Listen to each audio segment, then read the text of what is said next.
Hello everybody, my name is Spoons Rattling, and welcome to another video covering Kaiju from the Godzilla franchise in Warhammer 40k. And following up our last episode, we're of course doing Destoroyah, Burning Godzilla's main adversary. Now if you aren't familiar, I will give you a quick rundown on who Destoroyah is. He is one of Godzilla's most brutal and sadistic enemies. He was created in 1954 in Tokyo Bay. In 1954, when Godzilla originally attacked, they used a weapon called the Oxygen Destroyer.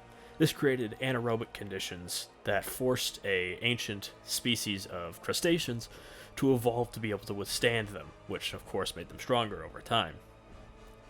And about 40 years later, they evolved and came onto land.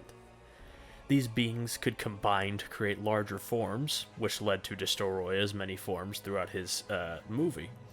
And each form is stronger than the last, to the point where even Godzilla, at his absolute strongest, really only sort of won in spirit, as he immediately melted down because he had to generate so much power to finally put Destoroyah down, which of course led to his death mere moments after Destoroyah was finally defeated. Now, when it comes to handling Warhammer 40k, I think Destoroyah would do it actually better than most of Godzilla's allies and enemies. He has an immense amount of durability. He's taller than Godzilla by about 20 meters, and his durability, as I said, is fantastic. He can also regenerate. He withstood several attacks of the Spiral Heat Ray, which immediately destroyed both Mechagodzilla and basically instantly destroyed Space Godzilla. He tanked most of these with relative ease, and even when he was melting down and it became the Infinite Spiral Heat Ray, Destoroyah withstood these attacks again with relative ease, though obviously taking significant damage, which led to his ultimate defeat. In terms of his fighting abilities, he has two main attacks, that being the micro-oxygen beam fired from his mouth. It is strong enough that it was able to finish off Godzilla Jr., if you don't know, and caused immense pain to the full-sized Godzilla. The horn on his head in his perfect form can be energized to make a massive blade known as the Variable Slicer, and this sliced through Godzilla, causing him again immense pain, and also it's impressive enough that it was able to cut through him and cut as deep as it did. He's clearly very strong. In terms of raw strength, he's stronger than Godzilla is, just given his increased size. To show how strong he is, he grabbed Godzilla by the neck using his tail and then flew along the entire length of Haneda Airport's runway and dropped him into the ocean. And he lifted up the 15,000 metric ton Godzilla Jr. hundreds of feet into the air before dropping him onto an arena, which would lead to his death. Though perhaps perhaps Destoroyah's most useful ability when it comes to fighting Warhammer 40k is his ability to divide and recombine. He can split into a large amount of his lesser forms. In his fight against Godzilla, he did this to regenerate his wounds, splitting into somewhere in the ballpark of 10 to 12 aggregate forms. Now these forms can also change into their flying form, and are mostly the same across both of them, both being about 60 meters tall, which puts them roughly the size of two Warlord Titans on top of each other. The aggregate form has large, sharp-bladed limbs that he used to stab into Godzilla and Godzilla Jr., as well as possessing the micro-oxygen beam. The flying form, unsurprisingly, trades out his melee abilities for the ability to fly, and have more powerful micro-oxygen beam.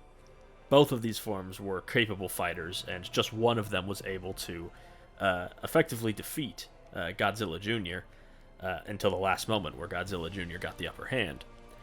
And they also have the ability to inject micro-oxygen, which causes things to start dissolving from their mouths directly into people, or anything really.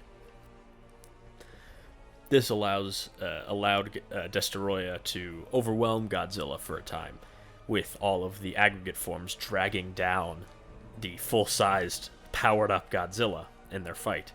And of course, when they recombined, Destoroyah, even though several of the aggregate forms had been destroyed, perfect form Destoroyah regenerated with almost no injuries remaining on his body. So obviously, we need to make a datasheet for my personal favorite of Godzilla's villains. And we'll start with his perfect form, which he can move 14 inches, and he has fly, of course. He has toughness 18, making him extremely resilient to all but the largest of anti-Titan weaponry. He has a 2+ save, because, again, he was able to tank the Spiral Heat Ray, something that destroyed pretty much every other kind of armor in that universe. I gave him 170 wounds, because he is, again, significantly larger than Godzilla. Leadership 4+, because Destoroyah is surprisingly sadistic and somewhat intelligent, but he isn't necessarily easily spooked, and he knows when a fight is not going his way. I gave him OC 25, so he is not giving up any objective that he stands on. In terms of ranged weapons, I gave him the micro-oxygen beam, of course, with blast, devastating wounds, and torrent. It did basically instantly disintegrate any human being hit by it, so I gave it a 36-inch range, 3d6 plus 4 attacks. It's torrent, so obviously.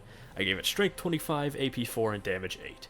This is a beam strong enough to annihilate pretty much anything, aside from enemy titans and enemy kaiju.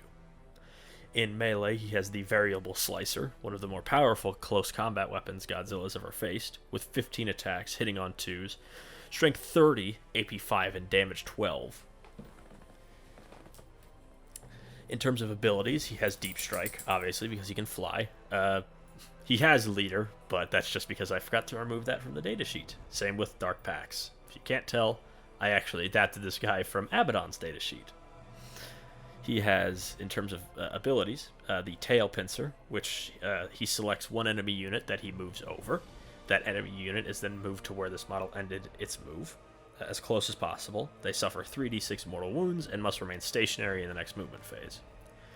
And his second ability, which is the Destroyer of Life, as he's often sort of depicted in other media as just wanting to annihilate all life, given his rough life before coming onto land.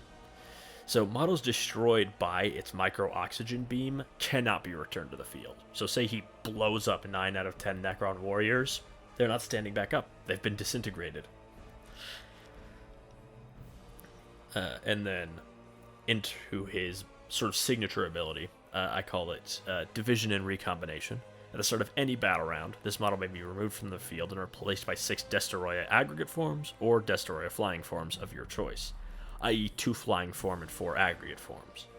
When recombining, see aggregate and flying form for details. This model returns to the field with 90 wounds remaining if 3 aggregate forms are used, 140 with 4, and 170 with 5 or more. And I gave him the same rule as Godzilla, where he can move through terrain features, and any that he would end a move on are destroyed. And he's unaffected by difficult terrain. He also has a 4+ invulnerable save, again just to show how durable he is. Next up, we have the aggregate form. This guy has 8 inches of movement, he's toughness 15, a 2+ save, 60 wounds, 4+ leadership, and OC 20. He has a weaker micro-oxygen blast with only 2d6 plus 6 shots. He hits on 3s, it's not torrent anymore. It's supposed to be strength 14, but I mistyped and made it 13, with AP 3 and damage d6 plus 3. It has the blast special rule, so it's quite good at honestly destroying everything, but it's not quite as apocalyptic as the perfect form's blast. And the same thing goes for it in melee, where it has 10 attacks, hitting on 3s at strength 16, AP 3, and damage 6. So again, completely capable of destroying quite a lot of things in melee.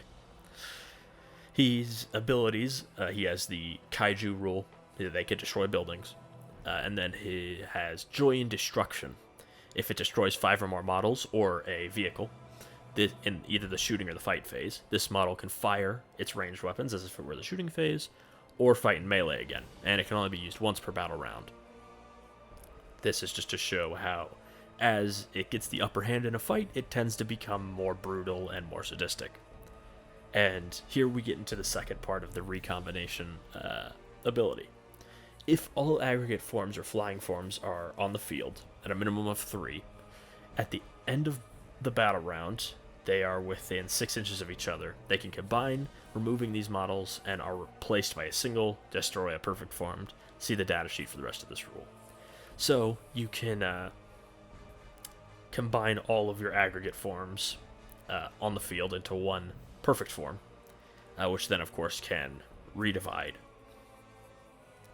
And I didn't put it here, but since Destoroyah, in theory, there could actually be multiple Destoroyahs. Again, they are colonial life forms, so if there were enough of them, they could make 2 perfect forms. I didn't give any of them the Epic Hero special rule, and also say you have one Destoroyah perfect form, and you bring along some aggregate forms or flying forms, they can combine into another perfect form, which would be really, really bad for your opponent. But of course, these guys cost 2,000 points. They're very expensive. And they don't have an invulnerable save like their bigger form. And for the final data sheet, we have his flying form. This guy has 20-inch movement, toughness 15, 2+ save, 60 wounds, same deal as the aggregate form. He has a micro-oxygen beam, and I did make another mistake here. Again, that is supposed to be strength 15 and d6 plus 4 damage, just to show that he's more powerful at range than in melee, and he loses some attacks in melee. But he still is powerful in melee, just not as powerful as the aggregate form. And he has the same joy and destruction rules. He doesn't have the Kaiju rule, but it's because he can fly, and he can move so fast, he doesn't really need it. And again, the same aggregate form ability. So, if you field big Destoroyah and things aren't going your way, you can split up and send off your little forms to clean up the rest, or you can castle them up and have them recombine into one bigger form with more health than you hopefully had before, making Destoroyah into a very, very imposing enemy to face on the field. I wanted to make him very unique and very interesting, and I think I succeeded in that. Anyways, I've been Spoons Rattling. Hope you enjoyed this video, and I'll see you all next time.